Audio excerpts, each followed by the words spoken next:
الرحيم الحمد لله نحمده ونستعينه ونستغفره ونؤمن به ونتوكل عليه ونعوذ بالله من شرور أنفسنا ومن سيئات أعمالنا من يهده الله فلا مضل له ومن يضلله فلا هادي له ونشهد أن لا إله إلا الله وحده لا شريك له ونشهد أن سيدنا ومولانا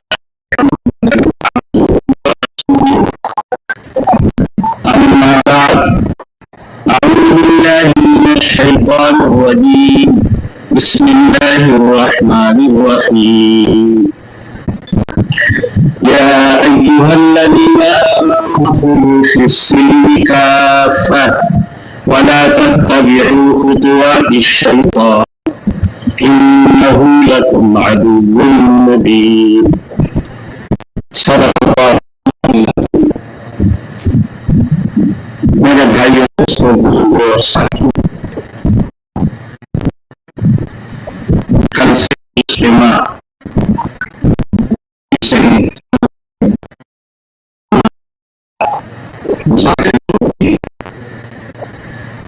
آپ حضرات اپنی اپنی جگہوں سے اپنے علاقوں سے اپنی مشاغل سے اپنے کو فارغ کر کے یہاں تشریف لائے، یہ مذاکرے سن رہے ہیں۔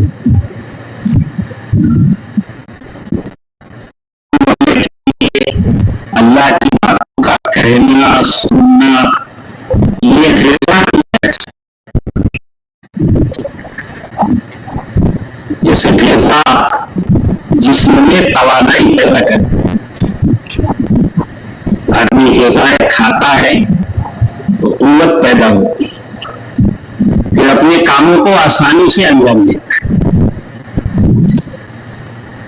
ویسے خیر کے کاموں کے لیے، بھلائی کے کاموں کے لیے قوت کی ضرورت ہے، اور وہ قوت اللہ کی باتوں کو، اللہ رسول کے کلام کو کہنے سے سننے سے پیدا ہوتی ہے۔ اس لیے کہتے ہیں غذا کی طرح سے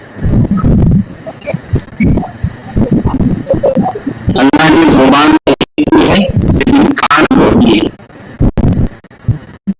وہ اشارہ کر دیا کہ آدمی بولے کم سنے زیادہ، بہت سننا ہے۔ جہاں کہیں بھی دین کی بات ہو تو اپنی طلب کے ساتھ اس کی طرف بڑھنا ہے، توجہ سے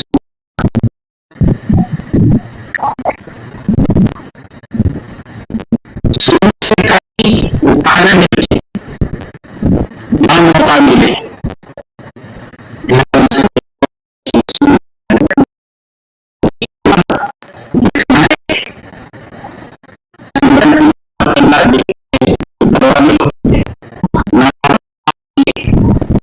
اللہ کی نوازش ہوگی، کرم ہوگا، بننے کو باد و بہش کے دروازے اللہ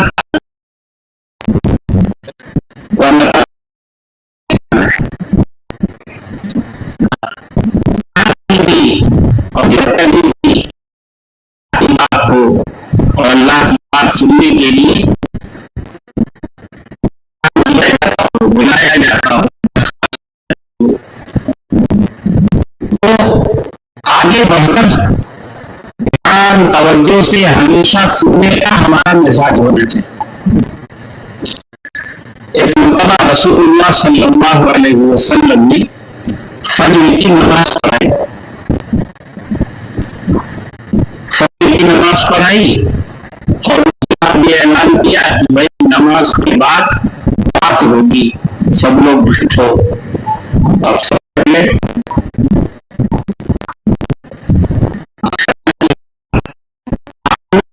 بیان شروع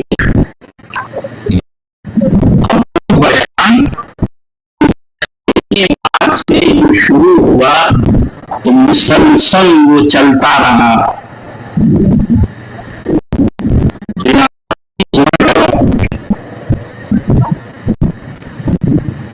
بات کرنے والے رسول اللہ صلی اللہ علیہ وسلم، اور سننے والا مجمع صحابہ کرام. اتنا لمبا بیان. اب زہر کا کوئی انتشار نہیں، کوئی ادھر ادھر کے نہیں گیا، وہ نہیں بشر تھے. لیکن اللہ رسول کی کلام کی عظمت اور اس کی سننے کی طلب اور اس کے حاصل کرنے کی فکروں نے انہیں اپنے بشری تقاضوں سے بھی بہت اونچا پہنچا دیا. سارے تقاضے دبا کر قربان کر کے بیٹھے رہے، ظہر تک بات سنتے رہے. اب ظہر کا وقت ہو گیا ہے، پھر ظہر کی اذان نہیں، ظہر کی اذان نہیں، ظہر کی نماز نہیں.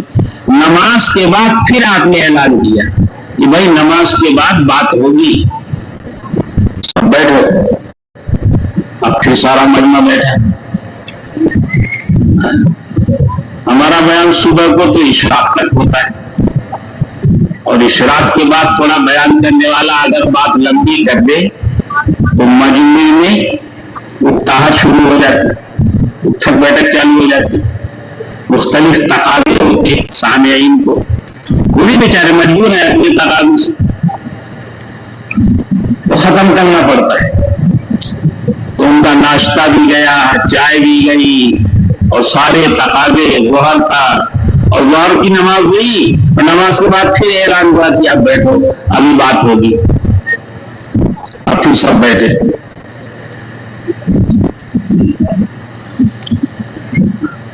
اب وہ بات ظہر کے بعد جو چالو ہوئی تو ظہر کے بعد وہ بیان چلتا رہا یہاں تک وقت ہو گیا.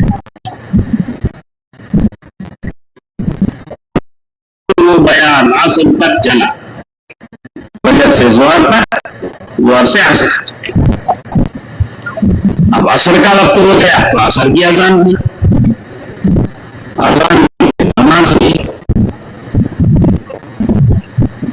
اور مجمع سب موجود ہے. کون جاتا ہے؟ تو نماز کے لیے تو آنا ہی، تو نماز کا وقت ہو گیا تو جاتا سب مسجد میں. عصر کی نماز آپ نے پڑھائی، اب پھر اعلان کیا کہ رکو بھائی بات ہوگی. تو پھر عصر کے بعد پھر بیان چالو، اور مسلسل وہ بیان مغرب تک چلا، اور مغرب کے بعد بھی بیان ہوا، اور وہ عشاء تک چلا. تو صبح سے عشاء تک بیان ہی بیان، بیچ میں صرف اذان اور نماز. اتنا سنایا اللہ کے نبی صلی اللہ علیہ وسلم، تو وہ سننے کا مزاج دیا، اور صحابہ کرام سے سنوا کر بتایا کہ دین کی بات جب جی چاہے جب ہی سننا، تو بھی سننا ہے، نہ چاہے تو بھی سننا ہے. مریض کا جی کھانے کو نہیں چاہتا، بیماری کی وجہ سے کھانے کی رغبت ختم ہو جاتی، دوسرے اظہار کرتے ہیں بغیر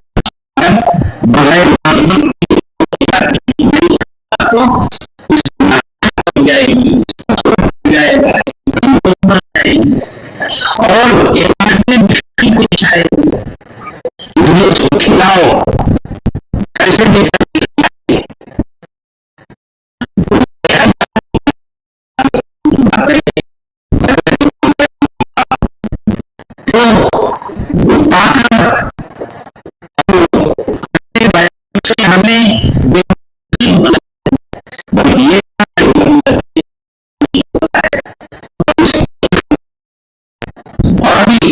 اگلے اوقات میں باتیں ہوئی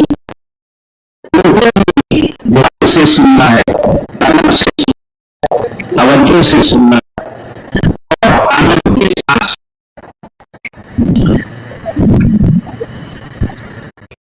سنانے کے لیے تو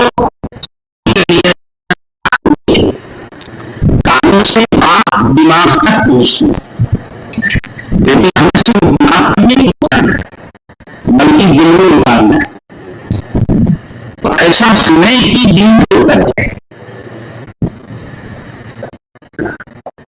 یہ کیسا ہوگا؟ سننے کی ہے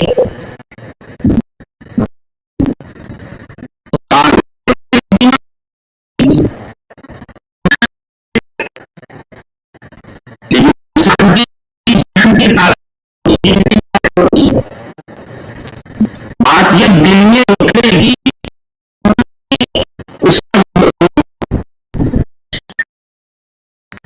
تو صرف دماغ تک پہنچانا ہے، بس نہیں کر دینا ہے، دل میں اتارنا ہے تاکہ عملی زندگی سورے صحیح ہو. عملی زندگی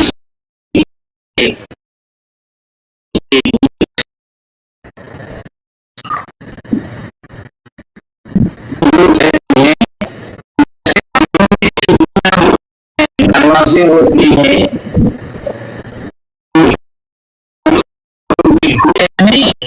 ہوائیں آئے گی، روشنی آئے گی، کمرے کی فضا ہوا صاف ستھری رہے گی.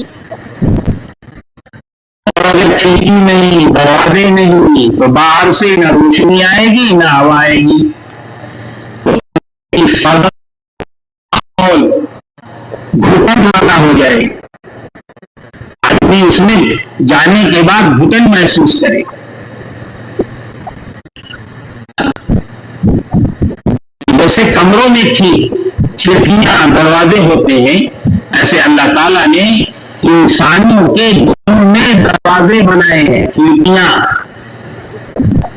وہ کھلیں گی تو باتیں دل تک پہنچیں گی، اور وہ بند رہیں گی تو باتیں دل کے دروازے تک تو پہنچیں گی، پھر واپس آ جائیں گی، اندر نہیں جانے پائیں گی. اپنے دل کے دروازے اور اپنے دل کی کھڑکیاں کھول کر سننا ہے. وہ کھڑکیاں کیسے کھلتی ہیں؟ کہتے ہیں کہ جب سے دروازے کھلے رہے اور سنائی تو بے ادب کو بھی دیتا ہے، لیکن اندر تک بات نہیں جائے گی کہ دروازے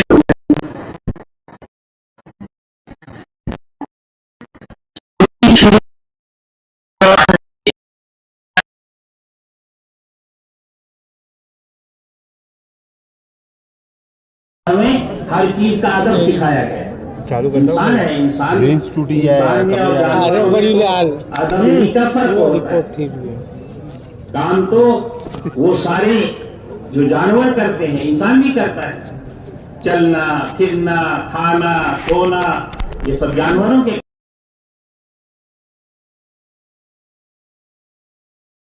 ادب نہیں ہوتا، اور انسان کے ہر کام کے لیے ادب ہوتا ہے. اس کے چلنے کا بھی ایک ادب ہے، ادب سے آدمی نہیں چلے گا تو ہر دیکھنے والا نکیر کرے گا.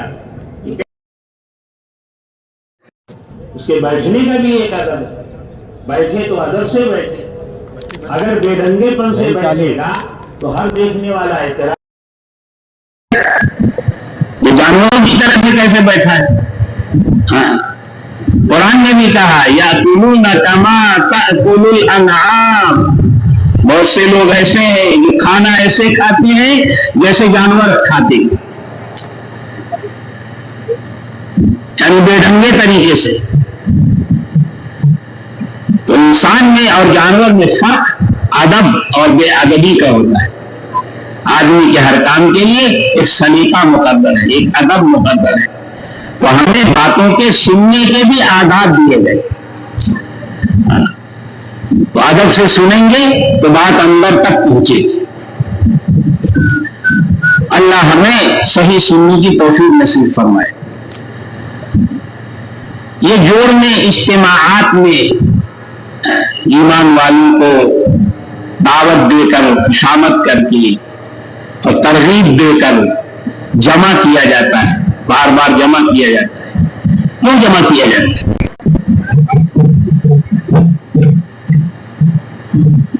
مقصد یہ نہیں ہوتا کہ بیان سنا کر واپس کر دیا جائے، بلکہ اس کے پیچھے ایک خاص مقصد ہے. اور ہر مذاکرے میں اس کی طرف متوجہ کیا جاتا ہے۔ فجر کے بعد کا بیان ہو، درمیان میں 10 بجے کی مجلسیں ہوئی یا اب ہو رہی ہیں، آئندہ بھی ہوں گی، اور اس سے پہلے بھی جتنے جوڑ ہوئے، جتنے اجتماعات ہوئے، اور ان میں جو کچھ مذاکرے اور بیانات ہوئے، سب کا مقصد ایک ہے۔ تو یہ بار بار جمع کر کے ایک بڑے مقصد کی طرف سب کو متوجہ کرنا ہے۔ یہ تو ہمارے ضلع کا جوڑ ہے، ہمارا پورا ضلع یہاں جمع ہے، ماشاءاللہ ہر حلقے کے ساتھی۔ تو یہ چھوٹا سا اجتماع ہے، ایک ضلع کا جوڑ ہے۔ ان جوڑوں کے ذریعے سے ہر ایمان والے میں ایک بڑے جوڑ کی فکر پیدا کرنا ہے۔ ایک جوڑ بہت بڑا جوڑ ہوگا، اجتماع، عالمی اجتماع، اور وہ اس دنیا کا آخری اجتماع ہوگا، اس کا کبھی اجتماع نہیں ہوگا۔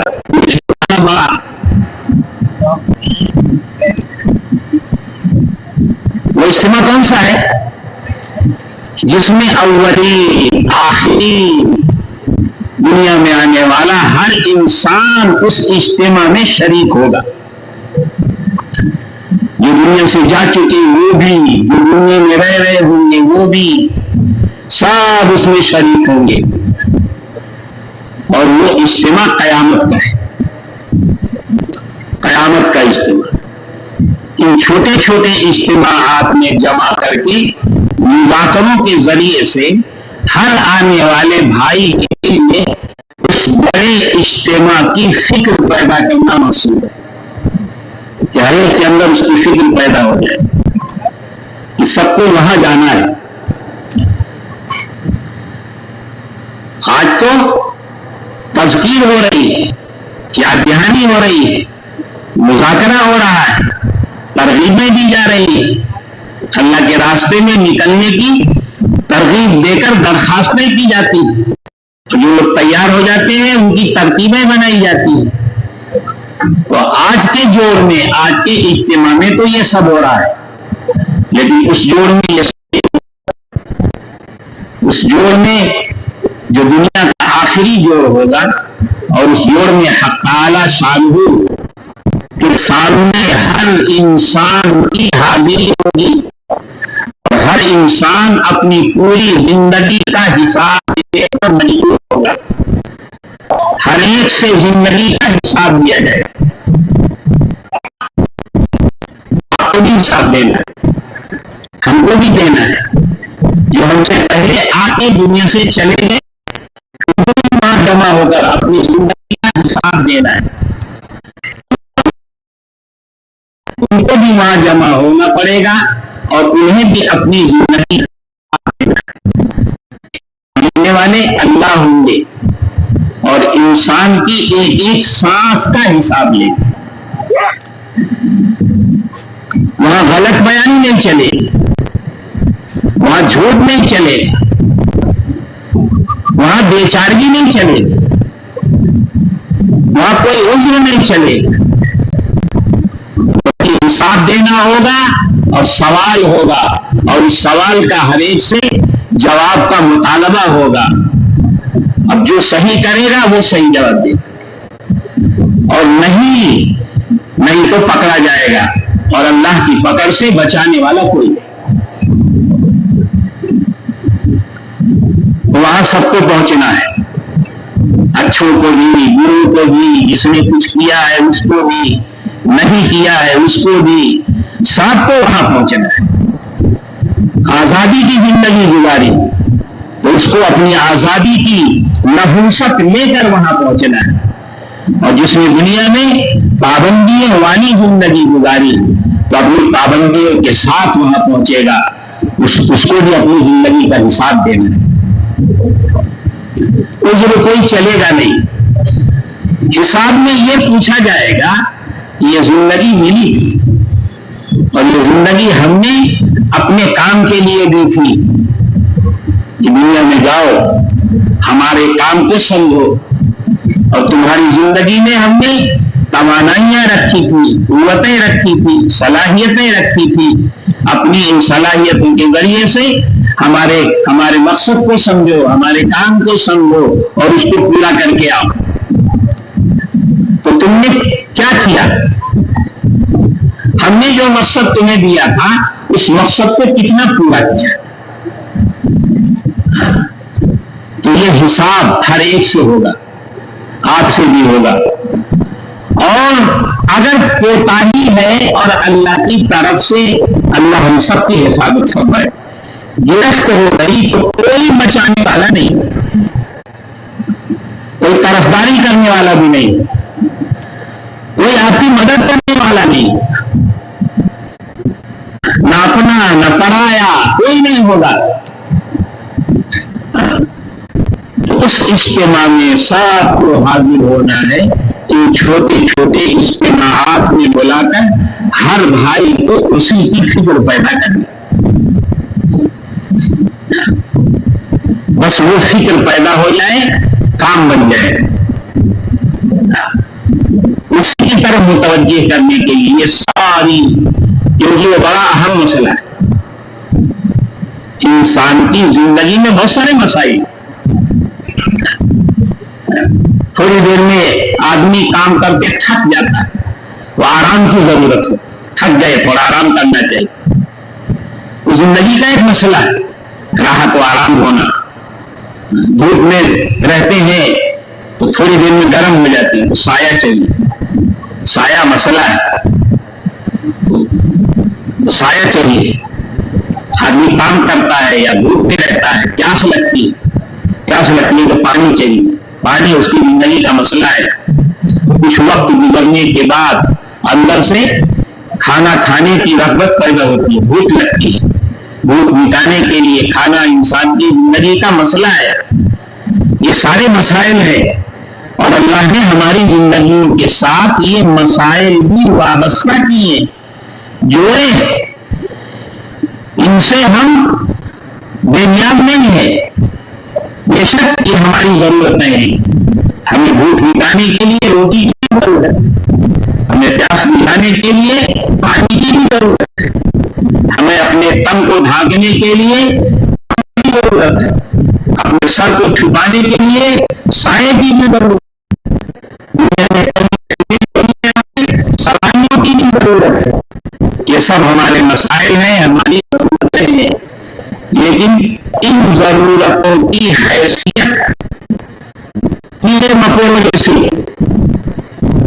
ہمارے مسائل لیکن ان کی حیثیت کیڑے مکوڑوں جیسی. آدمی کسی میدان میں گیا، پارک میں گیا، جنگل میں گیا تو اسے کہیں بیٹھنا ہے تو بیٹھنے کے لیے جگہ دیکھے گا، صاف ستھری جگہ ہو، کیڑے مکوڑے نہ ہو، چیونٹے نہ ہو، چیونٹیاں نہ ہو. آدمی ان سے بھی اپنی احتیاط اور حفاظت کے لیے صاف ستھری جگہ تجویز کرے گا. لیکن جنگل میں صاف ستھری جگہ تلاش کر رہا تھا، ملی ہو یا نہ ملی ہو. اچانک جنگل میں دہاڑتا ہوا شیر آ جائے، شیر آ گیا تو اب یہ بڑا مسئلہ آ گیا. اب چیونٹی کا خطرہ اس کا احساس بھی نہیں ہوگا، رینگنے والے کیڑے مکوڑوں کے خطروں کا کوئی خیال بھی نہیں آئے گا. اب تو یہ بڑا مسئلہ سامنے آ گیا کہ اس سے کیسے بچا جائے. جان کے لالے پڑ گئے. اگر کیڑا کاٹ بھی رہا ہو تو اس کی طرف بھی آدمی دھیان بھی نہیں دے گا، دھیان نہیں جائے گا، کیونکہ اب بڑا مسئلہ سامنے آ گیا. ایسے زندگی کے مسائل ہیں، ہر ایک کے پیچھے مسائل ہیں اور ہر ایک کو اپنے مسائل خود حل کرنا، اپنے مسائل کے حل کے لیے خود کوشش کرنی. ہمیں کسی پر بوجھ بھی نہیں بننا ہے اور اللہ کو یہ بھی پسند نہیں ہے کہ انسان دوسروں پر بوجھ بنے. اپنی دنیاوی زندگی گزارنے میں بھی دوسروں پر بوجھ بنے، یہ اللہ کو بھی پسند نہیں. اللہ تعالیٰ کو تو یہی پسند ہے کہ ہر آدمی اپنا بوجھ خود اٹھائے، اپنی ذمہ داریاں خود اٹھائے.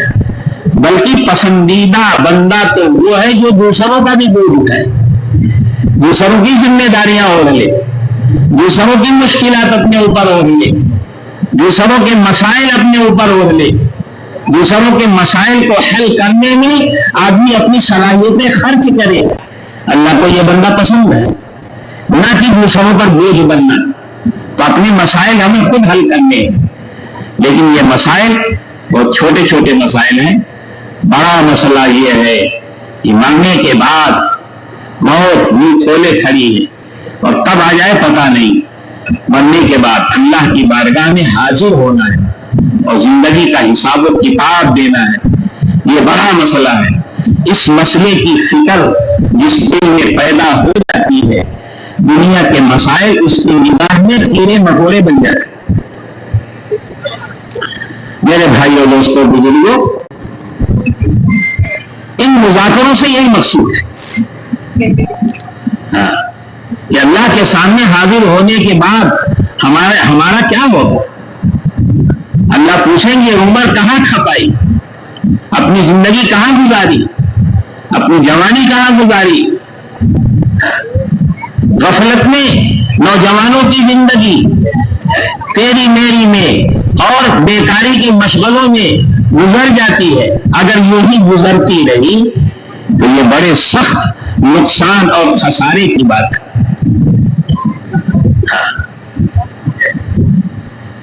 زندگی کا سوال بھی ہوگا اور جوانی کا بھی سوال ہوگا۔ جوانی کہاں گزاری، کس مشغلے میں گزاری، آپ نے کیا اختیار کیا، آپ نے کیا کیا، اپنی صلاحیتوں کو، اپنی قوتوں کو، اپنے اندر کی استعدادوں کو آپ نے کہاں خرچ کیا؟ چیزیں ہمارے سامنے آنے والی ہیں، اس کی فکر ہمارے اندر پیدا ہو جائے، اور بڑے اجتماع میں پوری زندگی کا اور پوری جوانی کا اور زندگی کی ایک ایک چیز کا حساب دینا ہے، اس کی فکر ہمارے اندر پیدا ہو جائے۔ اس کے لیے یہاں بلایا جاتا ہے، اور اس کے لیے یہ مذاکرہ، بات کہنے والا بھی اور بات سننے والے بھی، سب کا مسئلہ ایک ہے۔ میں آپ کے سامنے مذاکرہ کر رہا ہوں، میرا بھی مسئلہ وہی ہے۔ یہ سب بھائی مل کر مجھے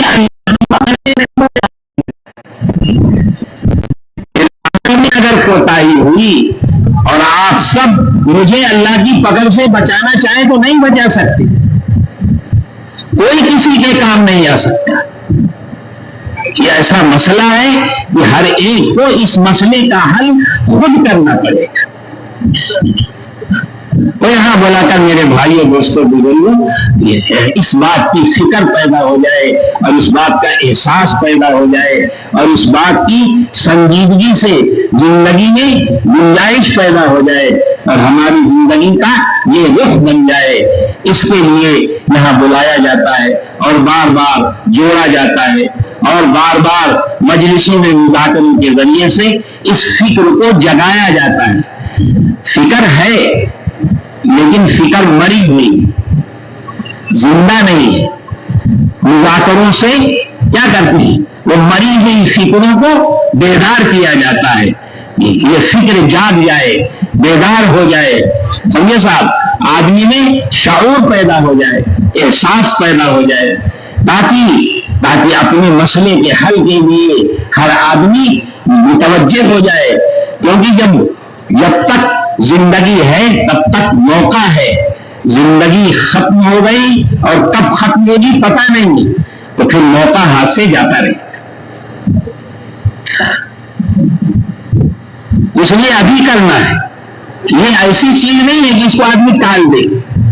دنیا کے کام کو تو ٹالا بھی جا سکتا ہے، لیکن یہ ایسا مسئلہ ہے، اللہ کے سامنے حاضر ہونے کے لیے تیاری کرنا، اپنی زندگی کو ایسا بنانا کہ اللہ کے سامنے حاضر ہونے کے لائق بن جائے بندہ، اپنی زندگی کو اس طرح سے بنانا، ایسی گزارنا کہ اللہ کے سامنے حاضری کے لائق بندہ بن جائے۔ یہ ٹالنے والا مسئلہ نہیں ہے کہ بعد میں کر لیں گے، بلکہ یہ ابھی کرنے کا کام ہے. اس لیے کہ اگر ابھی نہیں کیا تو کیا پتہ آئندہ موقع مل سکے گا کہ نہیں. آج شام تک ہماری زندگی بھی ہمارے ہاتھ میں نہیں ہے. کل دیکھ پائیں گے یا نہیں دیکھ پائیں گے؟ کل کا سورج ہے. آج اس وقت ہم بیٹھے, آنے والے گھنٹے میں دنیا سے لاکھوں لوگ اٹھ چکے ہوں گے. اس وقت ہماری گھڑی میں سمجھے صاحب 3 بجنے میں 5-7 منٹ باقی ہے. اس وقت اس دنیا میں جتنے لوگ ہیں 1 گھنٹے کے بعد ان میں سے لاکھوں لوگ دنیا سے اٹھ چکے ہوں گے. یہ جو لاکھوں لوگ گئے ہیں یہ بالکل پتا نہیں تھا کہ 1 گھنٹے میں ہم دنیا سے چلے جائیں. ایسے ہم کو بھی پتا نہیں, آپ کو بھی پتا نہیں کہ ہم کب چلے جائیں.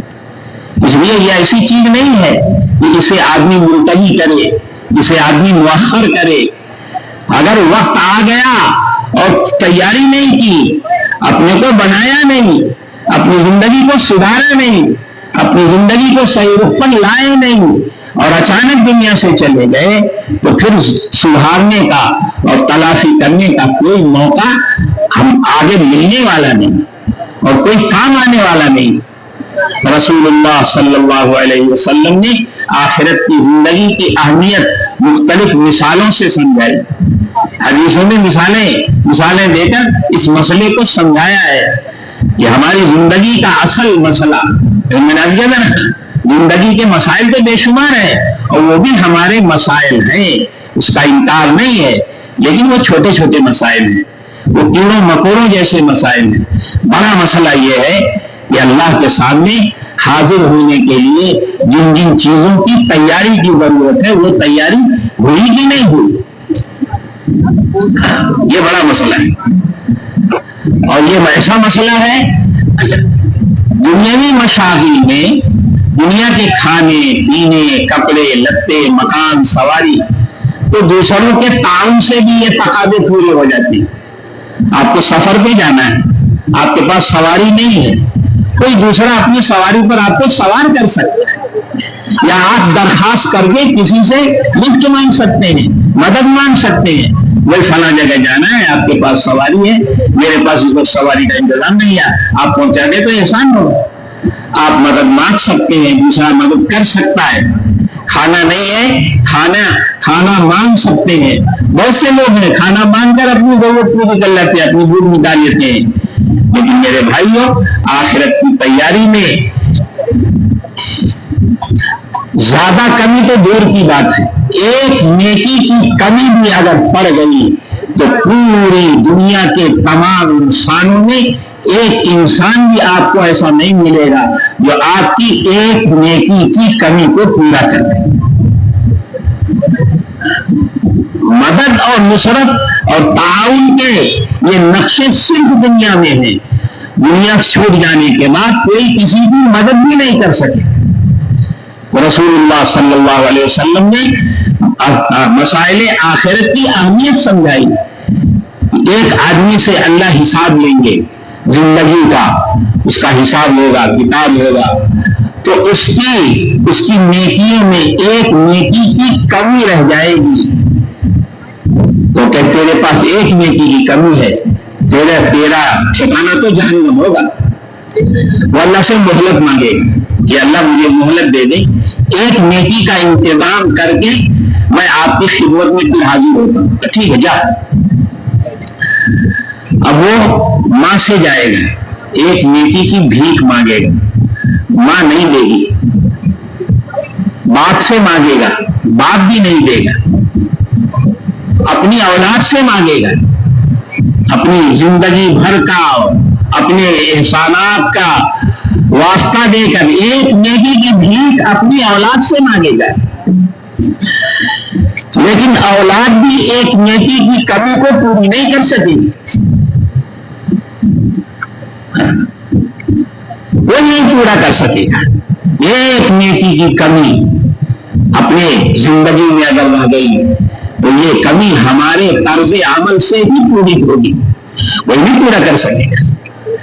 اس لیے رسول اللہ صلی اللہ علیہ وسلم نے اپنا کلمہ پڑھنے والے, اپنی امت کے ہر فرد کو یہ ذمہ داری سونپی کہ اپنی آخرت کو بنانے کی ذمہ داری تم میں سے ہر ایک کی خود کی ہے. کوئی کسی پر یہ مسئلہ ٹال نہیں سکتا، کوئی کسی اور کے سہارے اس مسئلے کو حل نہیں کر سکتا، ہر ایک کو خود کرنا پڑے گا. تو میرے بھائیوں دوستوں بزرگوں، اس کے لیے یہ ساری محنتیں ہیں اور یہ مذاکرے ہیں. اتنا بڑا مجمع اگر سنجیدگی سے یہ فکر لے کر اٹھے کہ واقعی ہماری زندگی کا سب سے اہم مسئلہ یہ ہے کہ ہم اس دنیا سے جانے والے تو ہیں ہی، یہ تو یقین ہے، ہر ایک کو یقین ہے کہ جانا ہے، تو ایسے جائیں کہ اللہ راضی ہو جائے. اب ہمیں یہ زندگی گزارنی ہے کہ اللہ ہم سے راضی ہو جائے، اس کی فکر کرنی ہے. یہ مجمع اگر یہاں سے یہ سنجیدہ فکر لے کر اٹھے تو یہ سارا اجتماع کامیاب ہو جائے گا، سب کامیاب ہو جائے گا.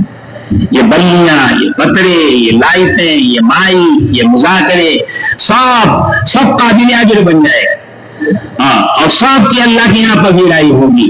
اس لیے بھائیو نیتیں کرو کہ اپنی زندگی کو صحیح بنانا ہے. میرے کہنے کی وجہ سے نہیں بلکہ اللہ نے ہمیں اپنی زندگی کو صحیح بنانے اور صحیح گزارنے کے لیے پیدا ہی کیا ہے. اور رسول اللہ صلی اللہ علیہ وسلم دنیا میں تشریف ہی اس لیے لائے تھے کہ اپنی امت کو اور ساری دنیا کے تمام انسانوں کو زندگی گزارنے کا صحیح ڈھنگ، صحیح طریقہ بتا کے جائے. تو صحیح ڈھنگ زندگی میں کیسے پیدا ہوگا؟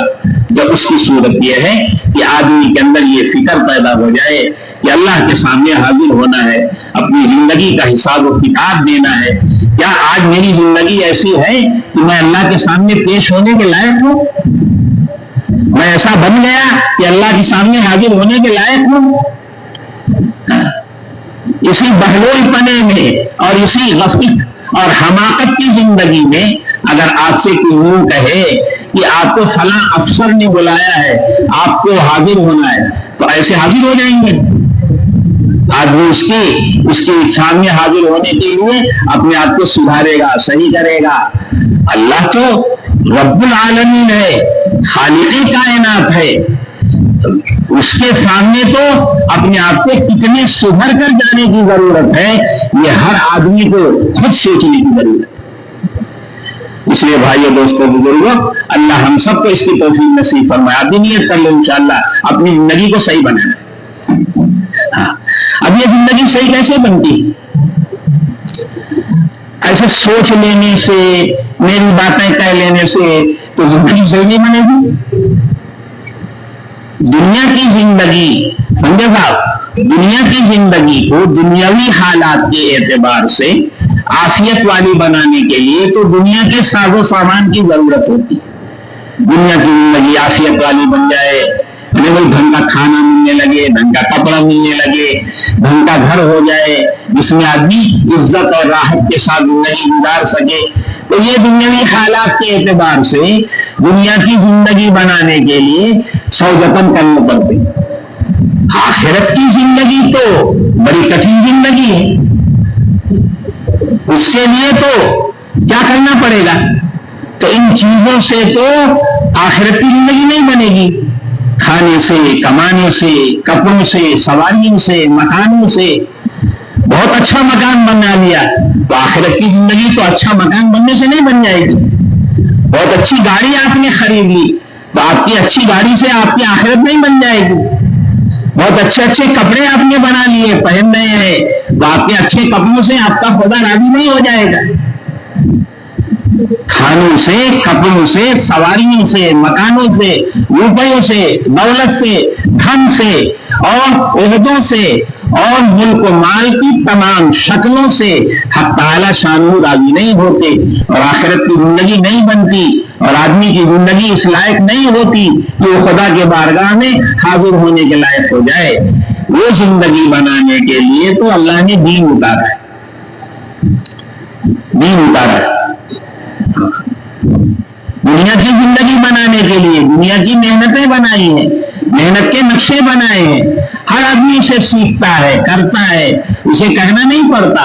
ہر ایک خود اپنی ضرورت اور اپنی سمجھ سے اپنی دنیا کے نقشے بناتا ہے اور دنیا کی چیزیں جمع کرتا ہے، حاصل کرتا ہے آخرت کی زندگی بنانے کے لیے اور اللہ کی بارگاہ میں حاضر ہونے کے لائق ہونے کے لیے اور اللہ کا پسندیدہ بندہ بننے کے لیے اور اللہ کو خوش کرنے اور اللہ کو راضی کرنے کے لیے۔ اللہ نے یہ دنیا کی چیزیں نہیں بنائی، ان دنیا کی چیزوں کے ہونے سے بھی اور نہ ہونے سے بھی کوئی فرق نہیں پڑتا۔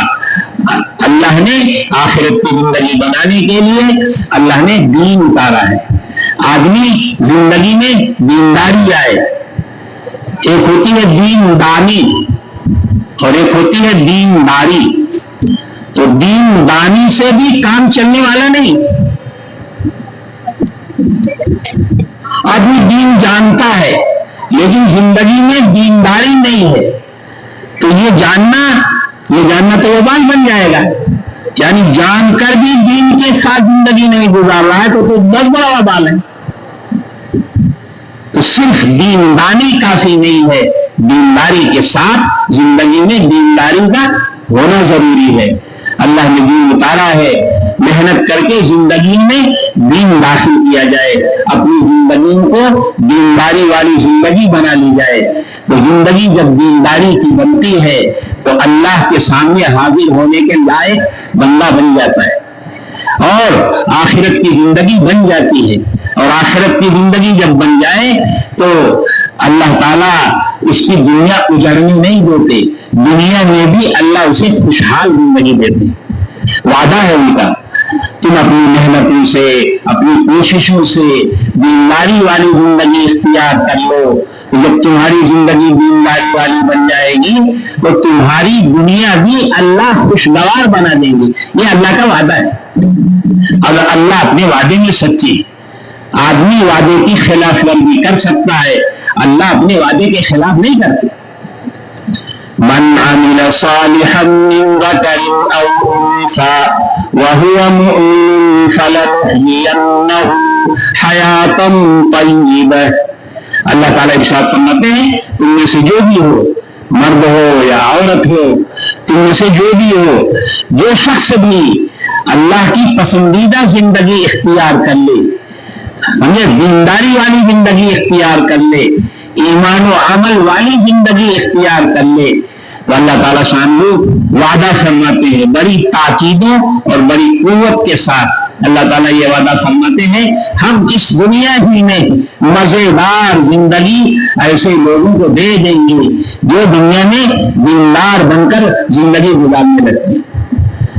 تو دینداری اختیار کرنے سے اللہ راضی ہوں گے، آخرت بنے گی، دنیا بھی بنے گی اور اچھی بنے گی اور میٹھی بنے گی اور خوشگوار بنے گی اور باعزت بنے گی۔ بلکہ دینداری سے جو زندگی بنتی ہے وہ ایسی بنتی ہے کہ چیزوں کے ہونے میں بھی آدمی خوشحال رہتا ہے اور نہ ہونے میں بھی خوشحال رہتا ہے۔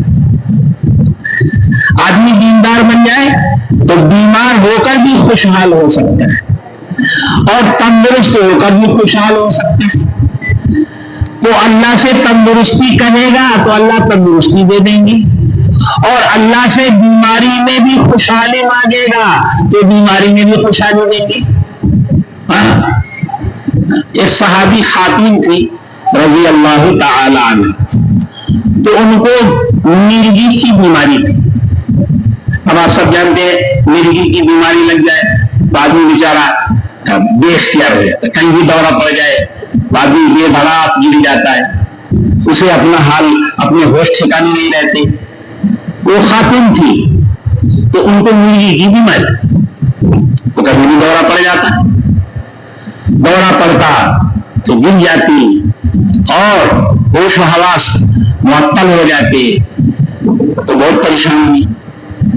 تو رسول اللہ صلی اللہ علیہ وسلم کی خدمت میں حاضر ہوئی اور یہ درخواست کی کہ اللہ کے نبی صلی اللہ علیہ وسلم بہت پریشان ہے، کیا بات ہے؟ کہ یہ بات ہے مجھے مرگی کی بیماری ہے اور بہت پریشان ہے، آپ دعا فرما دیں اللہ مجھے یہ اس بیماری سے نجات دے دے اور مجھے شفا عطا فرما۔ تو تو اللہ کے نبی صلی اللہ علیہ وسلم نے ارشاد فرمایا میں دعا کرنے کے تیار ہوں، میں دعا کر دوں گا اور میں دعا کر دوں گا اللہ تیری بیماری دور کر دے گا، لیکن اگر تو اپنی بیماری پر صبر کر لے تو اللہ تجھے جنت دے دے گا، جنت دے دے گا۔ تو کہنے لگی کہ پھر جانی چاہیے، پھر میں اپنی بیماری پر خوش ہوں۔ کیسی بیماری؟ مرگی کی بیماری۔ کہنے لگے کوئی ضرورت نہیں ہے دعا کرنے کی، میں اپنے اللہ سے اس بات پر راضی ہوں، میرا اللہ مجھے اس بیماری میں رکھے، کیونکہ اس بیماری پر صبر کا بدلہ جنت ہے، تو میں اس پر راضی ہوں۔ البتہ اتنی درخواست ہے کہ اللہ سے یہ دعا کریں کہ جب دورہ پڑے اور میں بے حال ہو کر گر جاؤں تو میرا سطر نہ کھلے، تاکہ لوگوں میں بے عزتی نہ ہو، رسوائی نہ ہو، بے حجابی نہ ہو۔ یہ ایک عورت کے لیے حیا سب سے بڑی چیز ہوتی ہے، تو انہوں نے اس کی حفاظت کی دعا کرائی، تو رسول اللہ صلی اللہ علیہ وسلم نے اس کی دعا کرائی۔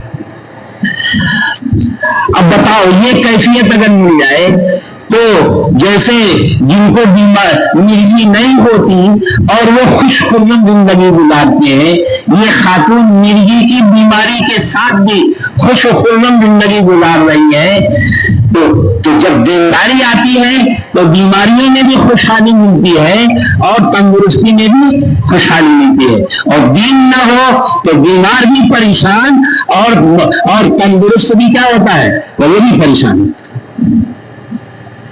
آپ دینداری نہیں اختیار کریں گے تو فقیر ہو کر بھی پریشان رہیں گے اور مالدار ہو کر بھی پریشان رہیں گے، اور دیندار بنیں گے تو مالدار ہو کر بھی خوشحال رہیں گے اور فقیر ہو کر بھی خوشحال رہیں گے۔ ایک صحابی رضی اللہ عنہ تھے، تو رسول اللہ صلی اللہ علیہ وسلم نے ایک مرتبہ بخار کی فضیلت بتائی۔ بخار سے مسلمان کو بخار ہو جائے، ایمان والے کو بخار ہو جائے تو اللہ تعالیٰ اس پر کیا اجر دیتے ہیں، کیا انعام دیتے ہیں، اور بخار سے گناہیں معاف ہوتی ہیں، اور صبر کرے اور صبر ہمت کے ساتھ اگر بخار کا سامنا کرے تو حق تعالیٰ شان کی طرف سے کیا کیا انعام ملتا ہے۔ تو ایک صاحب نے یہ فضیلت سنی تو انہوں نے وہی اسی مجلس میں یہ دعا کی، اے اللہ مجھے ایسا بخار دے دے جو کبھی مجھ سے جدا نہ ہو، ہمیشہ رہے بخار، اور لیکن وہ بخار ایسا ہونا چاہیے جو مجھے جماعت سے نہ روکے اور اللہ کے راستے میں جانے سے نہ روکے اور جمعہ کی نماز سے نہ روکے، نماز میں بھی میں جاؤں، جمعہ میں بھی جاؤں اور اللہ کے راستے میں بھی جاؤں اور بخار بھی رہے۔ تو صحابہ فرماتے ہیں اس شخص کو اتنا بخار رہتا تھا کہ اس کے ہاتھوں پر، اس کے بدن پر ہمارا ہاتھ پڑ جاتا تو جیسے جلتا ہوا توا ہوتا ہے گرم گرم، ایسے ان کا بدن بخار کی وجہ سے گرم رہتا تھا، لیکن وہ سارے کام کرتے تھے۔ تو جب دینداری کی یہ کیفیت اللہ کسی کو نصیب کر دے تو بخار ہو تو بھی کوئی پرواہ نہیں اور بخار نہ ہو تو بھی کوئی پرواہ نہیں۔ ہر حال میں عزت کی زندگی، خوشحالی کی زندگی، راحت کی زندگی دنیا میں بھی اگر حاصل کرنا ہے تو یہ بغیر دینداری کے ممکن نہیں۔ دیندار کو دنیا میں بھی ہر حال میں خوشحال زندگی دینے کا اللہ کا وعدہ ہے۔ تو اللہ زندگی بنائیں گے، دنیا کی بھی بنائیں گے اور آخرت کی جو ہمیشہ کی اصل زندگی ہے، اصل زندگی دنیا کی نہیں ہے، دنیا کی زندگی تو اصل زندگی کا ایک ماڈل ہے۔ آپ کے بمبئی میں تو ماڈل بہت ہوتی ہیں، لوگ بلڈنگیں بناتے ہیں، بڑی بڑی بلڈنگیں بناتے ہیں، وہی 10,000 اسکوائر فٹ پر بلڈنگ کھڑی ہوئی، اس کا بلڈنگ تو بعد میں بنے گی، نقشہ بن کے تیار ہوا تو وہ انجینئر صاحب جو ہے وہ اس کا ماڈل بنواتے ہیں پلاسٹک کے ٹکڑوں کو جوڑ کر کے، تو اتنے بڑے گا رہتے اتنا بڑا سا، اس کو جیب میں بھی رکھ لیں۔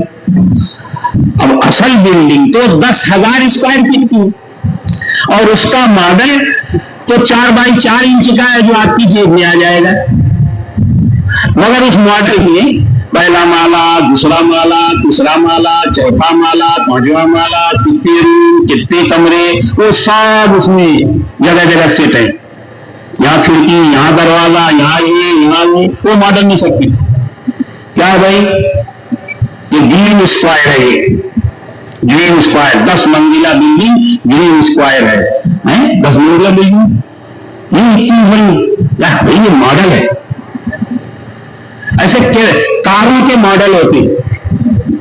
ایک کار تو وہ ہوتی ہے جو ماشاءاللہ ابھی دیکھو پارکنگ میں کھڑی ہوئی ہیں، کاریں گاڑیاں سب کی ہمارے ساتھیوں کی. اور ایک کار ہوتی ہے کھلونے کی، 5 روپے کا ملتا ہے، 10 روپے کا ملتا ہے، 10 روپے کی کار. اس میں بھی 4 پہیے ہوتے ہیں، اس میں بھی اسٹیئرنگ ہوتی ہے، وہ بھی اگر دوڑاؤ تو چلتی ہے. اس میں بھی پھاٹک ہوتے ہیں، دروازے ہوتے ہیں، اور جو نام اس کا وہ نام اس کا، چلتی یہ بھی چلتی وہ بھی. لیکن یہ حقیقی کار ہے اور وہ نمونے کی کار ہے، کھلونے کی کار ہے، دکھاوے کی کار ہے. اب وہ جو کھلونے کی کار ہے تو وہ صرف نام کی کار ہے، حقیقی کار سے اس کا کوئی تعلق نہیں. سمجھے صاحب؟ ایسے ایک حقیقی زندگی اور ایک نام کی زندگی. یہ دنیا کی زندگی تو نام کی زندگی، ہاں کھلونے کی کار والی. تو کھلونے کی کار میں جو پہیا ہے وہ بھی ڈپلیکیٹ ہوتا ہے، اس کی باڈی بھی ڈپلیکیٹ ہوتی ہے، اس کا دروازہ بھی ڈپلیکیٹ ہوتا ہے، اس میں جو انجن ہوتا ہے وہ بھی ڈپلیکیٹ ہوتا ہے. اس کی ہر چیز نقلی ہوتی ہے. وہ تو صرف ماڈل کھلونا ہے، بچوں کے کھیلنے کے کام آئے گا، اس کا حقیقت سے کوئی تعلق نہیں. تو اس کی ہر چیز نقلی، زندگی کی ہر چیز نقلی ہوتی ہے. ایسے یہ دنیا کی زندگی ہے. یہ دنیا کی زندگی اصل زندگی نہیں ہے، یہ نقلی زندگی ہے. یہ پیدائش پہ شروع ہوگی اور موت پر ختم ہو جائے گی. اصل زندگی اس کے بعد شروع ہوگی. سمجھے صاحب؟ تو یہ نقلی زندگی ہے، نام کی زندگی ہے، حقیقی زندگی نہیں ہے. اور نقلی زندگی ہے تو اس زندگی کے جتنے پارٹس ہیں، جتنے اجزاء ہیں، جتنے سامان ہیں، وہ سب نقلی ہے. یہاں کی بھوک نقلی ہے، یہاں کی پیاس نقلی ہے، یہاں کی گرمی نقلی ہے، یہاں کی ٹھنڈک نقلی ہے، یہاں کی بلڈنگ بھی نقلی ہے، اور یہاں کی کاریں اور سواریاں بھی نقلی ہیں. زندگی کے جتنے سامان ہیں نقلی. زندگی کے سارے پرزے اور سارے اجزاء اور سارے پارٹس سب نقلی ہیں. اصل زندگی تو ابھی شروع ہوگی، جس کی خبر اللہ کے نبی صلی اللہ علیہ وسلم نے دی ہے. یہ چھوٹی سی زندگی جو دنیا کی ہے، نام کی زندگی ہے، کھلونے کی زندگی ہے، نقلی اور ڈپلیکیٹ زندگی ہے. اس میں بھوک بھی ہے، پیاس بھی ہے. اب مثال کے طور پر بھوک اور پیاس کو بھوک لگتی ہے. آپ کو بھوک لگی تو کتنا کھائیں گے؟ 2 روٹی کھائیں گے، 4 روٹی کھائیں گے، ساتھ میں تھوڑا چاول بھی کھا لیں گے. کہیں آدمی 1-2 من تو نہیں کھا جائے گا.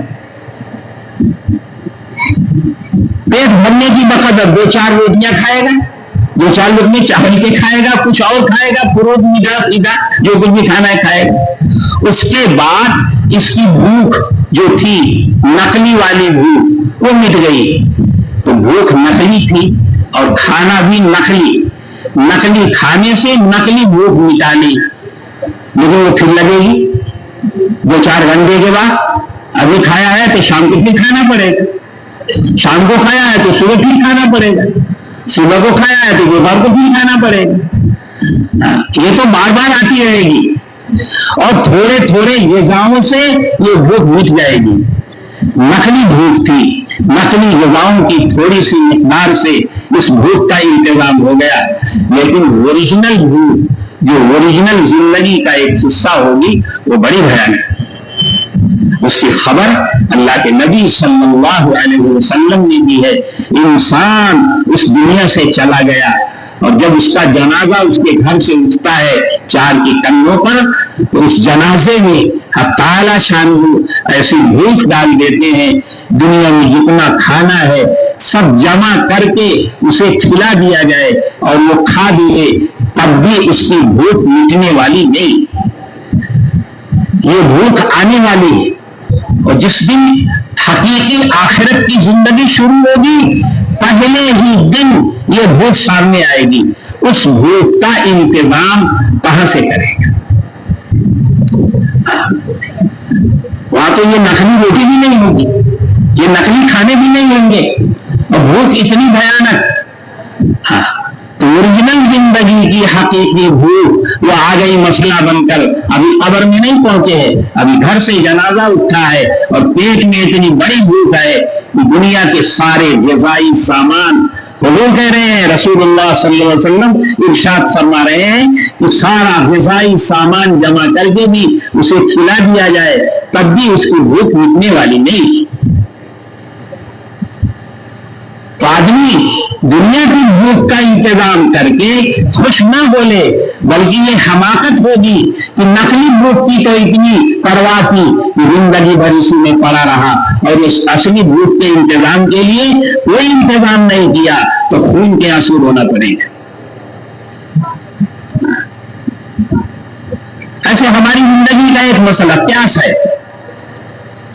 تو یہ پیاس کوئی اوریجنل پیاس نہیں ہے، نقلی پیاس ہے، ڈپلیکیٹ پیاس ہے، غیر حقیقی پیاس ہے، کیونکہ زندگی کا، نقلی زندگی کا ایک حصہ ہے یہ پیاس دنیا کی، اوریجنل زندگی نہیں ہے دنیا کی، نقلی زندگی کا ایک حصہ ہے۔ تو اس پیاس کی حقیقت بھی یہ ہے کہ کتنی بھی شدت کی پیاس لگے، آپ کو ایک گلاس پانی مل جائے ٹھنڈا سا میٹھا سا، آپ آسودہ ہو جائیں گے، 2 گلاس پی لیں گے، 3 گلاس پی لیں گے، آدمی درم بھر تو نہیں پیے گا، گلاس 2 گلاس 4 گلاس میں یہ پیاس بجھ جائے گی۔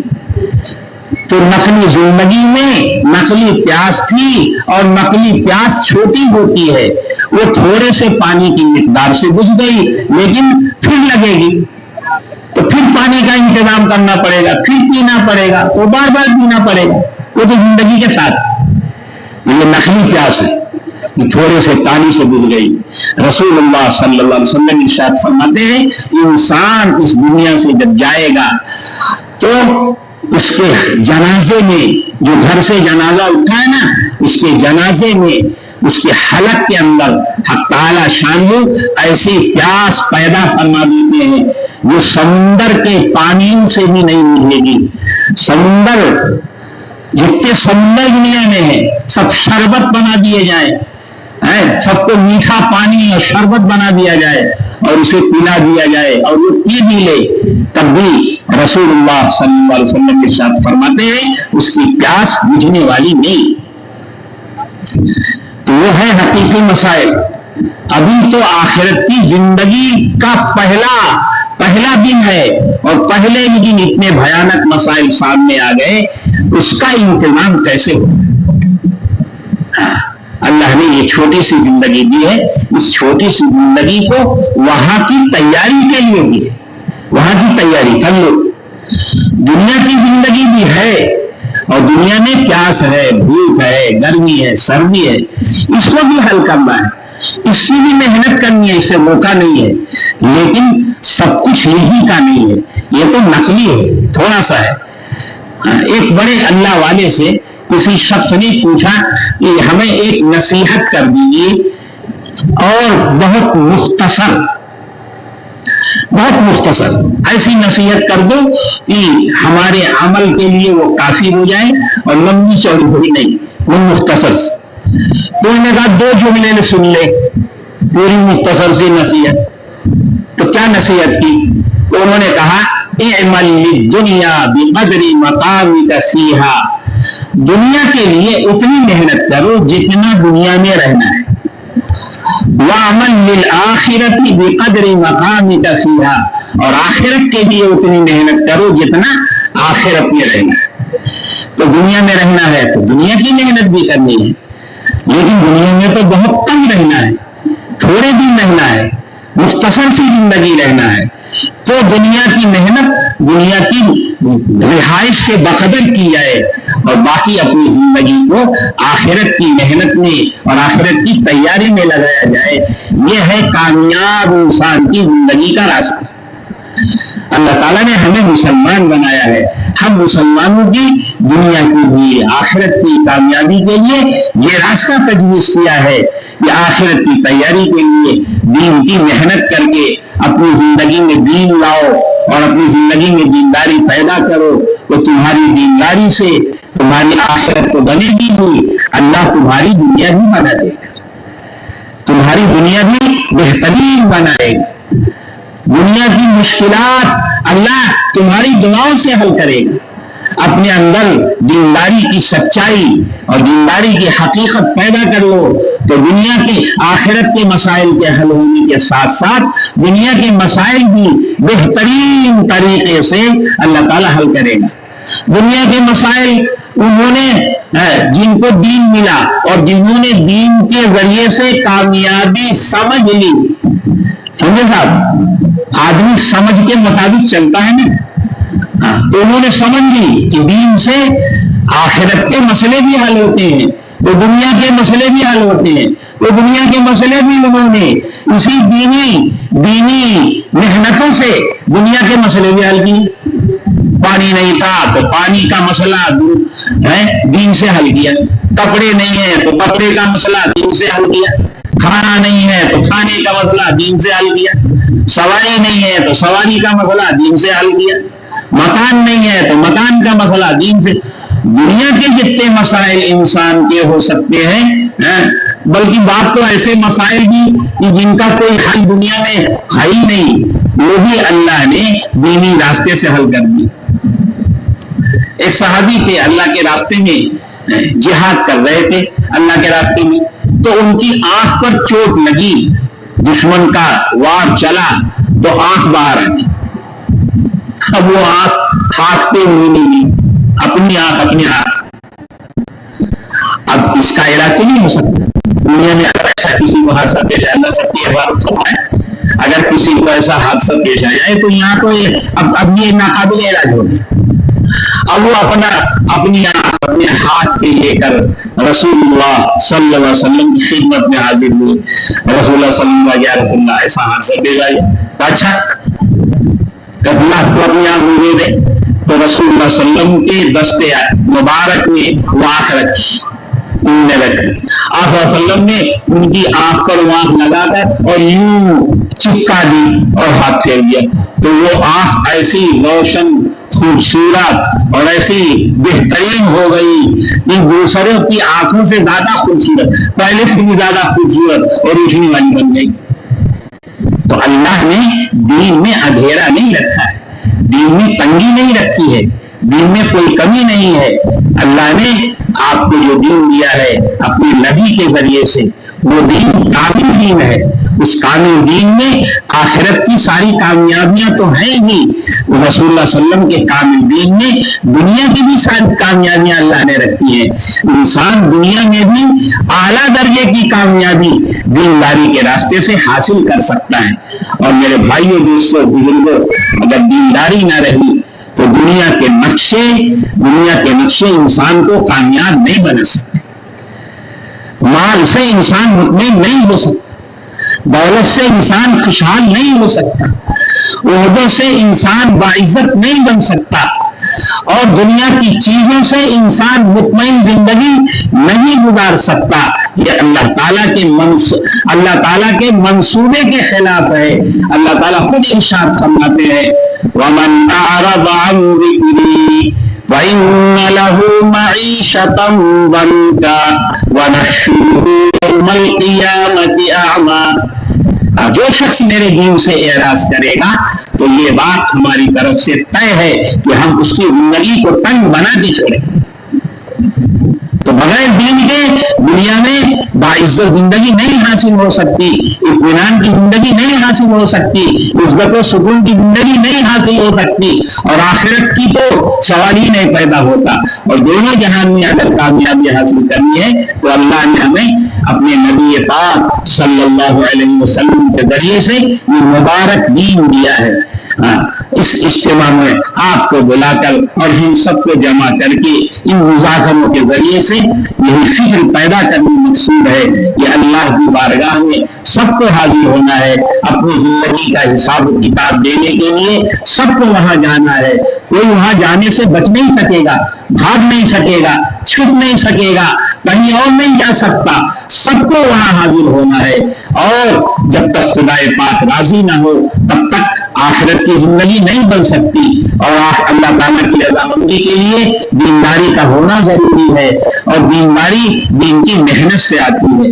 یہ محنت ہماری زندگی سے نکلی ہوئی ہے، اس لیے ساری پریشانی ان مذاکروں کے ذریعے سے ایمان والے ہر بھائی کو اس بات پر آمادہ کیا جا رہا ہے، جیسے رسول اللہ صلی اللہ علیہ وسلم نے کامیابی کے راستے صحابہ کرام کو دیے تھے، وہی کامیابی کا راستہ ہمارے لیے بھی ہے، اور وہی کامیابی کا راستہ قیامت تک آنے والے تمام مسلمانوں کے لیے، بلکہ تمام انسانوں کے لیے۔ جو شخص اپنی دنیا اور آخرت میں مکمل کامیابی چاہتا ہے تو اس کے لیے راستہ ایک ہے، وہ یہ ہے کہ دین کی محنت کر کے، ایمان کی محنت کر کے، عمل کی محنت کر کے اپنی زندگی میں اللہ کا دین پیدا کرے اور زندگی گزارے۔ وہ دنیا کے جو مشغلے ہیں وہ تو گزارے، لیکن دینداری کے ساتھ اور دین کی محنت کے ساتھ تو آخرت بھی بنے گی اور دنیا بھی بنے گی۔ سب اس کے لیے تیار ہیں انشاءاللہ؟ اللہ پاک سمجھ نصیب فرمائے۔ اب اس کے لیے تو سب کو تیار ہونا چاہیے اور سب کو اللہ کے راستے میں چلنے کے لیے اپنی ترتیب بنانا چاہیے۔ اب یہاں جس کا ارادہ ہو رہا ہو وہ اپنے ارادوں کو ظاہر کر سکتا ہے۔ مطلب ہے تمام مجلسوں میں 4 مہینے کے لیے سمجھے صاحب آوازیں لگی ہیں،